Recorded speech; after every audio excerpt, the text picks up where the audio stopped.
예수 그리스도를 믿고 의지하는 신자에게 절대적으로 요청되는 것은 예배에 성공하는 것입니다. 예배는 교회에 나오는 것을 뛰어넘는 개념입니다. 예배라고 하는 것은 살아계시고 참되신 하나님 앞에 나아가서 그분을 만나고 그분과 교제하며 사귀고 그 가운데 이 세상에 줄 수 없는 기쁨을 누리는 행위입니다. 예배라고 하는 것은 전에는 예수 믿지 않는 자들이 이제는 회개하고 예수를 믿는 형제 자매들과 함께 드리는 공동체적인 행위입니다. TV 영상이나 유튜브 영상은 우리에게 너무나 유익한 것이 틀림없지만 예배는 예배당에 와서 지체들과 함께 공동체적으로 드리는 것이라는 것을 우리는 명심해야 될 것입니다. 신자는 예배의 단순한 참가자가 아닙니다. 신자는 예배에 참여자가 되는 것입니다. 예배에 참여자가 된다라고 하는 것은 찬송을 단순히 듣는 자가 아니라 함께 찬송을 부르는 자이고, 단순하게 기도를 듣는 자가 아니라 함께 기도하는 자이고, 말씀을 단순히 듣는 자가 아니라 말씀을 듣고 깨닫고 말씀대로 살아가기로 결단하는 자입니다. 악한 마귀 사탄이 우리를 삼키려고 노려보는 이 세상에서 예배에 승리하기 위해서는 우리는 날마다 하나님의 전신갑주를 입어야만 합니다. 에베소서 6장 11절은 마귀의 관계를 능히 대적하기 위하여 하나님의 전신갑주를 입으라고 선포하기 때문입니다. 오늘도 우리 모두 하나님의 전신갑주를 입고 예배에 승리하길 간절히 소망합니다. 하나님께서 언약의 백성 이스라엘을 예굽의 압제에서 해방시킨 유일한 목적은 하나님을 섬기는 것, 달리 말하면 하나님께 예배 드리는 것입니다. 구원받은 자의 유일한 목적은 예배 드리고 예배에 성공하는 것입니다. 예배에 성공하지 못하면 이 험한 세상에서 악한 마귀 사탄에게 절대로 승리하지 못한다는 것을 우리는 명심하고 또 명심해야 될 것입니다. 구약의 백성이나 신약의 백성이나 이 땅에서 애국인과 나그네와 같은 순례자의 길을 걷는 신자에게 예배는 생수와 같은 것입니다. 인간의 생존과 발달에 물과 음식이 필수적이라면 예배는 신자에게 필수적인 것입니다. 특히나 신약의 시대를 살아가는 크리스찬이 이스라엘 백성의 실패를 밟지 않기 위해서는 예배의 원리를 정확하게 알아야만 합니다. 하나님은 우리에게 너무나 감사하게도 예배의 원리를 정확하게 가르쳐 주고 계십니다. 우리는 이미 이사야서 6장을 통해서 성경적 예배 원리를 공부한 바 있습니다. 덕성교회의 예배는 이사야서 6장의 예배 원리에 입각하고 있다고 볼 수가 있습니다. 오늘 설교 영상은 평소와 달리 두 개의 영상을 동시에 올리게 될 것입니다. 오늘 시편 122편의 예배의 원리와 작년 9월에 우리가 선포한 이사야서 6장의 예배 원리를 서로 비교하면서 영상을 보게 된다고 한다면 우리 교회가 지향하는 예배가 어떠한 순서로 정해져 있는지를 알아가는 시간이 될 줄로 믿습니다. 유익한 시간이 되길 간절히 소망합니다. 이사야서 6장 예배 원리는 4개의 단계로 구성이 되어 있습니다. 첫째 단계는 정화의 단계입니다. 아무리 믿음이 좋은 신자라 하더라도 이 세상 속에서 5일, 6일 동안 생활을 하다 보면 거룩하시고 영광스러운 하나님 앞에 나아가기 위해서는 준비하는 시간이 필요합니다. 제가 신학대학원을 다닐 때 겪었던 일인데 교수님들로부터 많은 신학을 공부하면서 은혜가 충만했던 그와 같은 시간이었습니다. 새벽 예배를 갔는데 찬송을 불러도 또 말씀을 봉독을 해도 제 마음속에 아직 말씀을 들을 준비가 되지 않는다는 것을 알게 되었습니다. 특히 구약 성경을 우리가 듣게 되면 지금부터 수천 년 전의 이야기가 오늘의 나와 무슨 상관이 있을까라는 생각을 가질 수밖에 없지 않습니까? 그럴 때 제가 느꼈던 것이 아무리 신학대학원에 가서 성령으로 충만한다 하더라도 예배를 드리기 위해서는 준비하는 과정이 필요하다라고 하는 것을 절실하게 느꼈습니다. 예배자는 그 누구라도 예배의 준비 과정이 필요하다라고 합니다. 예배자는 아무런 자격 없는 아담의 후손이라고 하는 것을 인정하는 것에서 시작해야만 합니다. 자신의 죄와 허물을 위해서 십자가에서 피 흘리며 돌아가시고 부활하신 유일한 중보자 예수 그리스도를 믿는 믿음으로만 구원 믿는다는 것을 확신해야만 합니다. 더구나 믿음과 구원이라고 하는 것은 하나님의 전적인 은혜라고 하는 것을 고백을 해야만 합니다.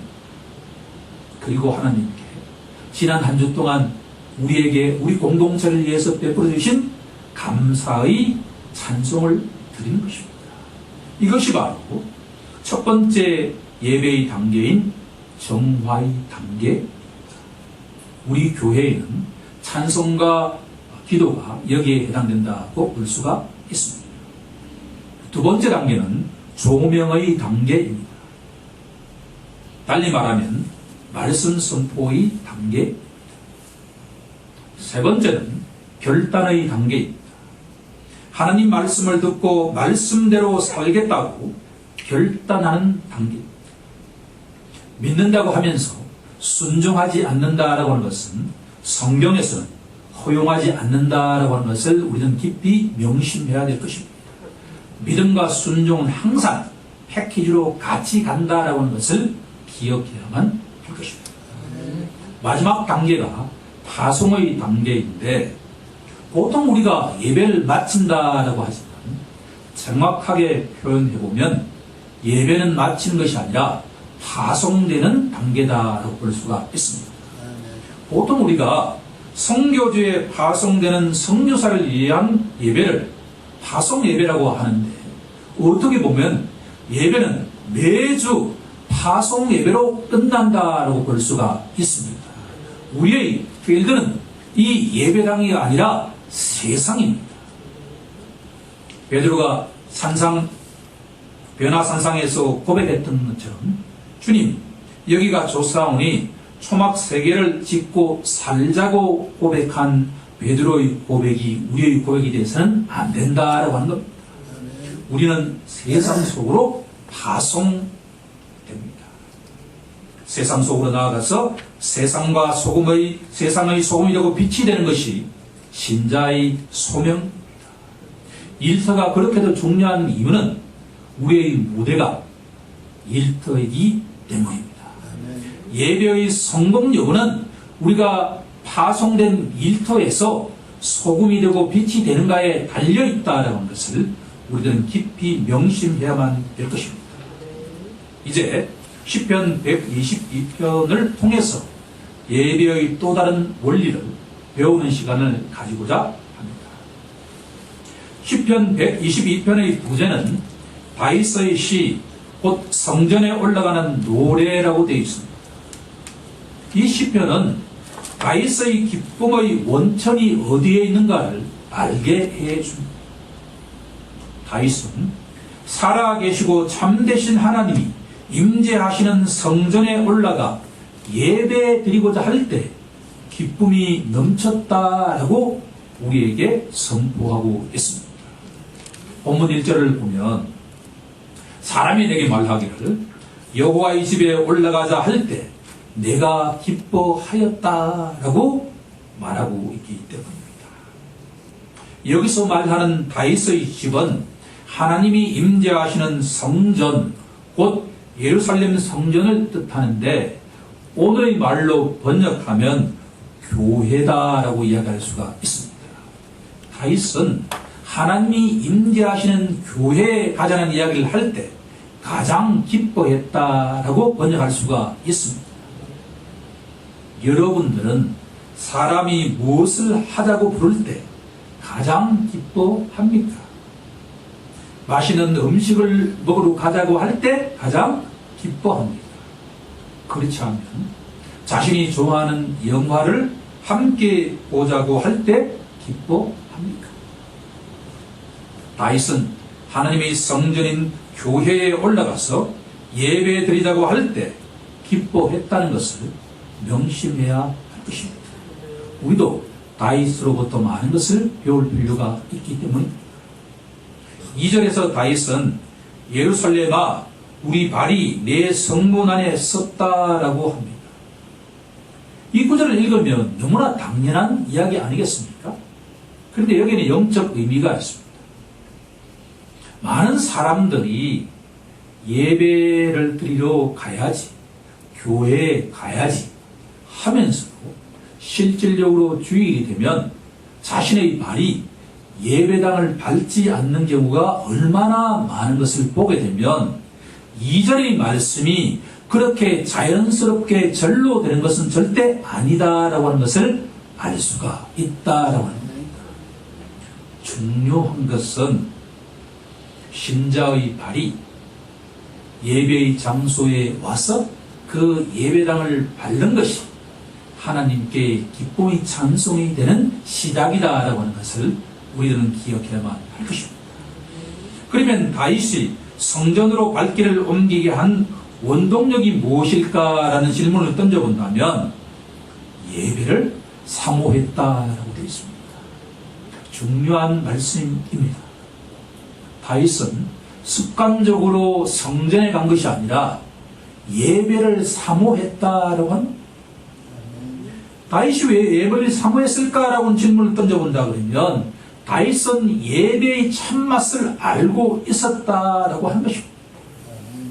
조금 전에 우리가 예를 든 것처럼 자신이 좋아하는 음식과 자신이 좋아하는 영화를 본다는 것은 우리 인생에 너무나 즐거운 일이 아닙니까?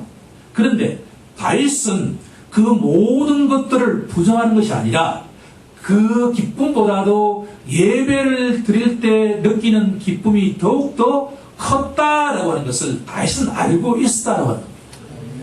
중요한 것은 예배당에 가야 한다라고 하는 것이 아니라 이 예배당에 올 때 자신이 느끼는, 누리는 참된 기쁨의 맛을 알고 있는가에 달려있다라고 합니다.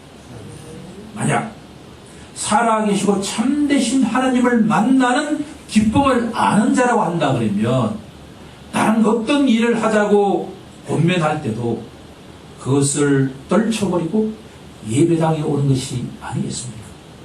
결국은 예배당에 오지 않는다라고 하는 것은 예배의 본질을 아직 정확하게 알지 못하는 것을 의미하는 것이고, 예배는 하나님과의 인격적인 만남의 시간이다라고 하는 것을 아직 깨닫지 못하는 것이 아닌가라는 생각을 우리가 할 수도 있을 것입니다. 우리 모두 습관적으로 예배를 드린 것이 아니라 하나님과의 인격적인 만남을 통해서 이 세상에서 맛볼 수 없는 기쁨을 누리는 우리 모두가 되기를 간절히 축원합니다. 3절에서 다윗은 이렇게 고백합니다. 예루살렘아 너는 잘 짜여진 성읍과 같이 건설되었도다. 이 말씀을 문자적으로 우리가 묵상하면 예루살렘은 잘 짜여진 성읍이다 라고 이해가 됩니다. 잘 짜여진 성읍이라고 하는 것이 그렇게 은혜롭게 다가오지 않았습니다. 그런데 다른 성경을 찾아보니 은혜로운 해석이 나왔습니다. 미국에 거주하는 외국인들을 위한 성경 번역본인 굿뉴스 바이블이라고 하는 성경에는 3절을 이렇게 번역해 놓았습니다. 제가 번역을 해보면 수복된 도시 예루살렘이여 아름다우면서도 질서와 조화가 있는 성읍이로다. 할렐루야. 너무나 은혜로운 번역입니다. 예루살렘은 원래 하나님을 두려워하지 않던 여부수 족속이 건설한 성읍이었습니다. 성전이었습니다.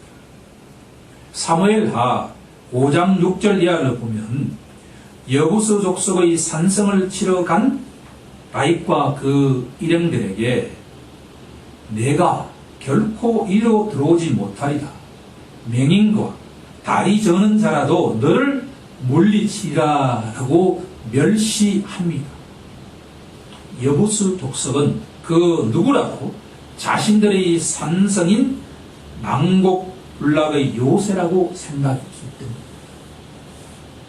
모든 사람들이 불가능하다고 생각했던 그 산성을 다윗은 물리치는데 성공합니다. 그 비밀은 살아계시고 참되신 만군의 여호와께서 다윗과 함께 하셨기 때문입니다. 사무엘하 5장 10절을 보면 만군의 하나님 여호와께서 함께 계시니 다윗이 점점 강성하여 가니라고 선포하기 때문입니다. 다윗 왕은 여부수 족속의 산성을 빼앗은 후 그 성 이름을 다윗성이라고 부르기 시작했습니다.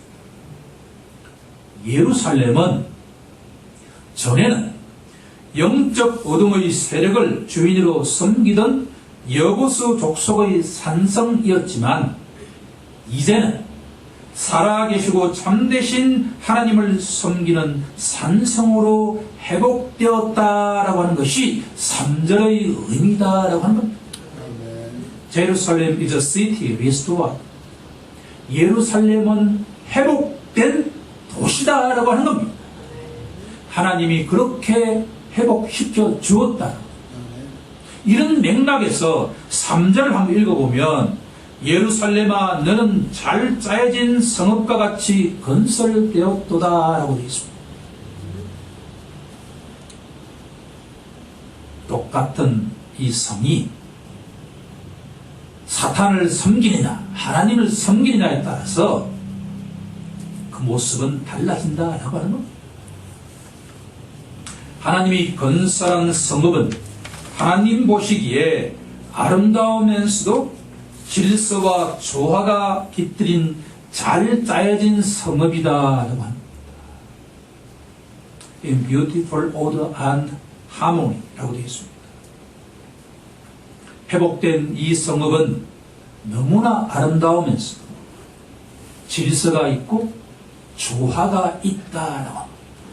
그러니 다윗의 이 시인에게 예루살렘은 너무나 잘 짜여진 성읍이라고 표현하지 않을 수가 없었습니다.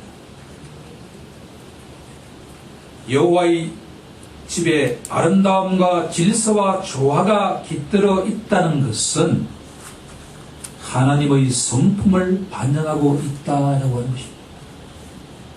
예루살렘의 다윗성은 하나님의 성품을 반영하고 있다라고 합니다. 사도 바울은 우리에게 하나님의 성품은 품이 있는 분이고 질서가 있는 분이다라고 하는 것을 우리에게 알려주고 있습니다. 고린도전서 14장 40절에 가보면 너희는 모든 것을 호음이 있게 하고 질서 있게 하라고 말씀합니다.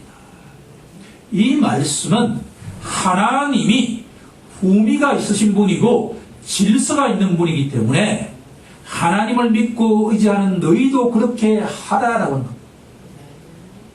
신자는 하나님의 성품을 닮아가는 자가 되어야 할 것입니다. 하나님은 언제나 품위 있는 분이고 질서가 있는 분이다. 다윗이 잘 짜여진 성읍 예루살렘 성전이라고 표현한 것과 사도 바울이 품위 있고 질서 있게 하라는 표현 속에는 살아계신 참 하나님의 성품이 반영되어 있다라고 하는 데서 공통점을 찾을 수가 있습니다. 본문 1절에서 3절은 세상 속에서 6일 동안 일하던 주의 백성을 예배의 자리로 부르시는 내용. 예배의 성공은 1절, 2절, 3절에 있는 예배로의 부르심에 자신이 참되게 그 원리를 깨달을 때 성공으로 진입하기 시작한다라는 것. 우리도 다이처럼 예배를 간절히 사모하는 자가 되길 간절히 축원합니다. 4절은 이렇게 표현합니다. 함께 4절을 읽어보겠습니다. 지파들 곧 여호와의 지파들이 여호와의 이름에 감사하려고 이스라엘의 전례대로 그리로 올라가는도다. 아멘. 이 4절도 그냥 문자적으로 읽으면 12지파의 사람들이 성전의 예배드리러 올라갔구나 정도로 생각할 수가 있습니다. 그런데 이 말씀을 묵상하는 가운데 하나님의 은혜가 임했습니다. 우리가 잘 알고 있는 것처럼 12지파들은 어머니가 4명 있습니다. 우리가 선조들의 경험을 드라마 등등을 통해서 보면 배가 다른 형제라고 하는 것은 너무나 어려운 관계다라고 하는 겁니다. 그 속에는 시기와 질투가 많이 있다는 것을 우리가 보지 않습니까? 이스라엘 12지파는 배가 다른 4명의 어머니를 둔 이질적인 집단이었다는 것을 알 수가 있습니다. 그런데 그들이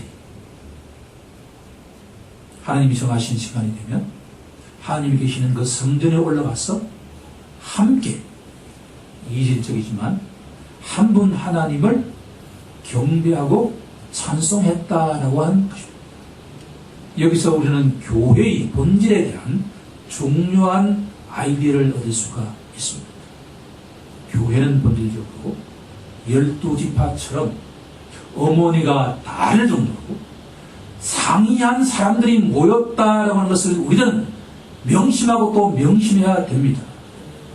제가 교회로 인도함을 받고 난 뒤에 가장 먼저 느꼈던 것은 참 교회는 다양한 사람들이 있구나라고 하는 것을 알게 되었습니다.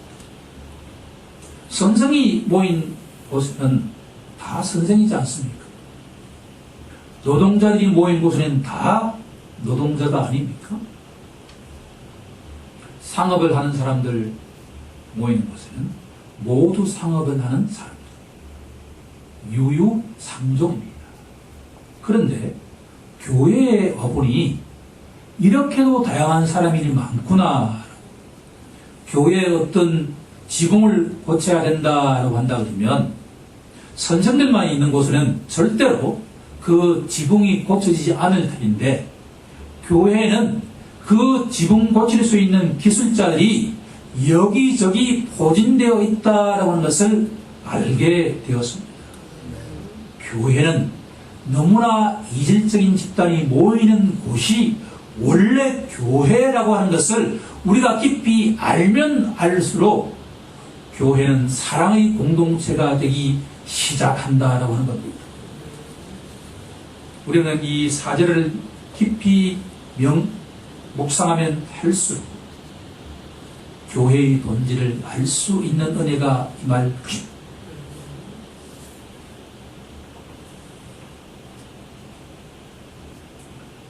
시편 107편은 이스라엘 백성이 감사한 내용이 무엇인지를 우리에게 알려 4절 중반에 보면 12지파들이 모여서 여호와의 이름에 감사했다라고 되어 있기 때문입니다. 우리가 예배당에 와서 첫 번째로 해야 되는 것은 하나님께 감사의 찬송을 올려드리는 것입니다. 여호와의 인자하심과 인생에게 행하신 기적으로 말미암아 그를 찬송할지로다 라고 시편 107편은 선포하기 때문입니다. 이스라엘 백성들은 자비와 긍휼이 풍성하신 하나님의 성품에 감사 찬송했습니다. 출애굽기 34장 6절 7절에 가보면 그 유명한 하나님의 성품을 알려주십니다. 여호와라 여호와라 자비롭고 은혜롭고 노하기를 더디하시고 인자와 진실이 많은 하나님이라. 인자를 천대까지 베풀며 악과 과실과 죄를 용서하시리라. 하나님께서는 그렇게도 목이 곧은 이스라엘 백성들을 애굽의 압제에서 구출하시고 젖과 꿀이 흐르는 가나안 땅으로 인도하신 자비롭고 은혜롭고 인자와 진실이 풍성하신 하나님입니다. 이스라엘 백성들이 이처럼 하나님을 경배 찬송했다고 한다면 신약의 백성들인 우리도 역시 하나님의 그 성품과 그분이 우리에게 베푸신 기적에 대해서 찬송하지 않을 수가 없다라고 하는 것입니다. 우리 모두 그렇게 되길 간절히 소망합니다. 5절에서 다윗은 이렇게 선포합니다. 거기에 심판의 보좌를 두셨으니 곧 다윗의 집의 보좌로다.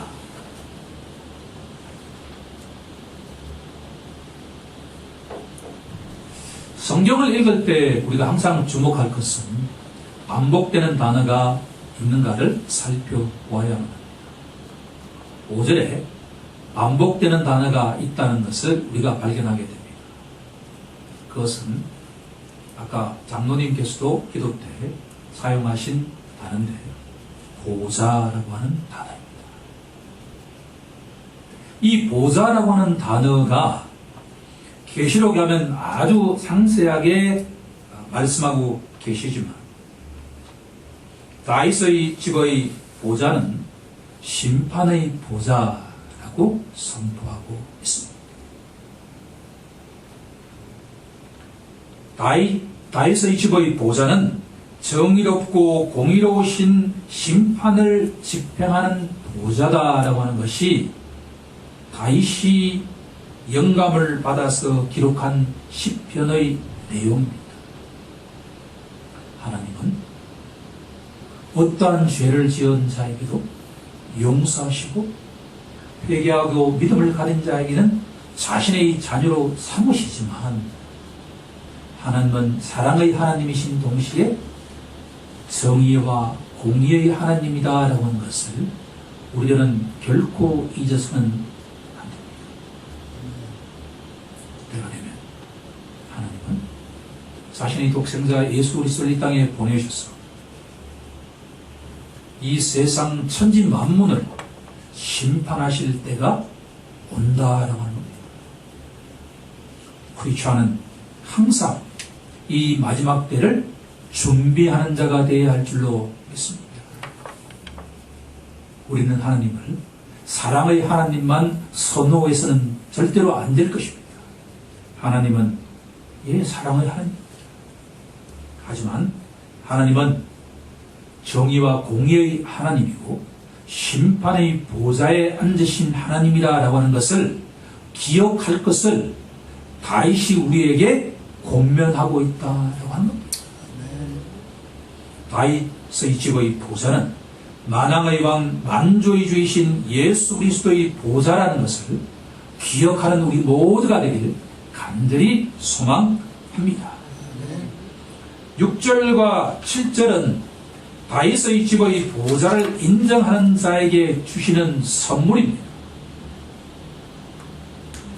6절, 7절에도 반복하는 단어가 두 개 등장합니다.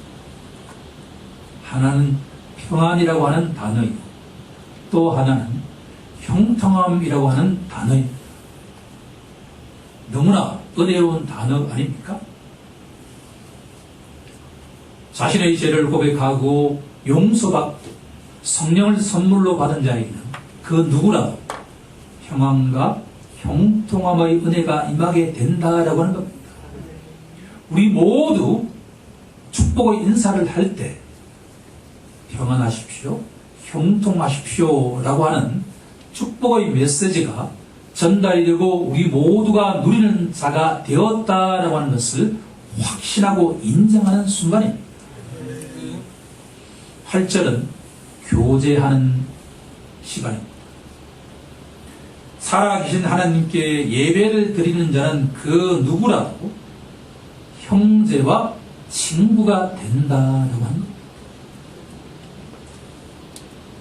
이 점에서 상세하게 말씀드릴 시간은 없지만 12지파처럼 너무나 이전적인 사람들이 모여서 예배를 드리다 보면 그리스도의 핏값으로 사신 모든 신자는 우리와 너무나 다르다 하더라도 그들 모두는 나의 형제 자매가 되는 동시에 나의 친구가 된다라고 하는 것이 바로 교제의 참된 의미입니다. 예수 그리스도 안에서 유대인과 이방인들이 화해했던 것처럼 예수 그리스도 안에서 크리스천들은 성별과 나이와 직업과 계급 그 모든 것들을 뛰어넘은 형제와 자매이고 친구다라고 하는 것을 우리는 교제의 시간을 통해서 확인하는 시간이 되어야 할 것입니다.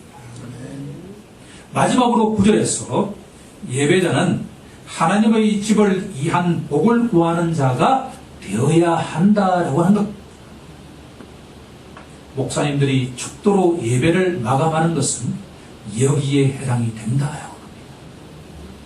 다시 한번 말씀드린다고 하는 것은 예배는 마치는 것이 아니라 파송한다라고 하는 겁니다.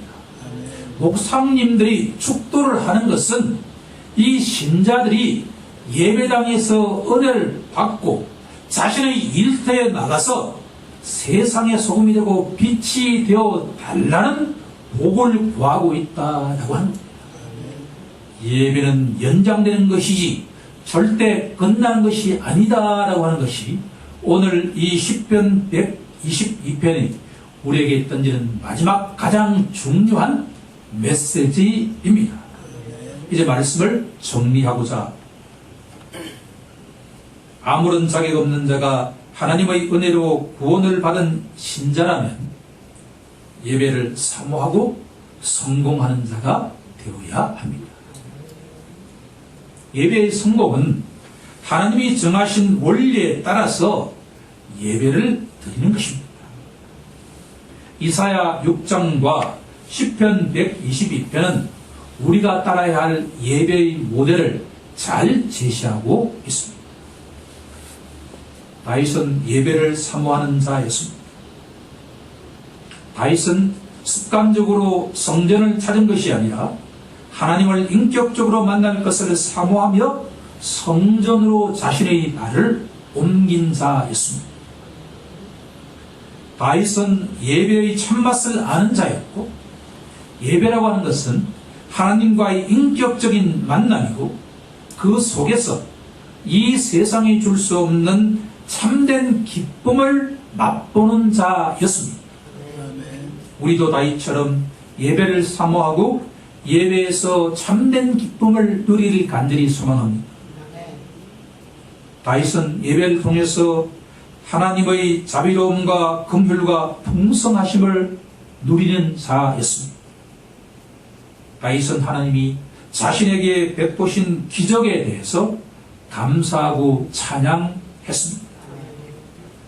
다윗은 예루살렘 성전에 심판의 보좌가 두어져 있다는 것을 분명하게 알고 있었던 자였습니다. 다윗의 예배에 관한 이 모든 것들이 우리 주 예수 그리스도 안에서 온전하게 성취되었다라고 하는 것을 우리들은 명심해야만 합니다. 예수 그리스도와 연합한 자에게는 다윗과 같은 예배의 사모함과 그 맛을 알 수 있는 자가 된다는 것을 기쁨으로 이 시간 깨닫는 시간이 되게 우리 주 예수 그리스도 이름으로 간절히 축원하옵나이다. 아멘.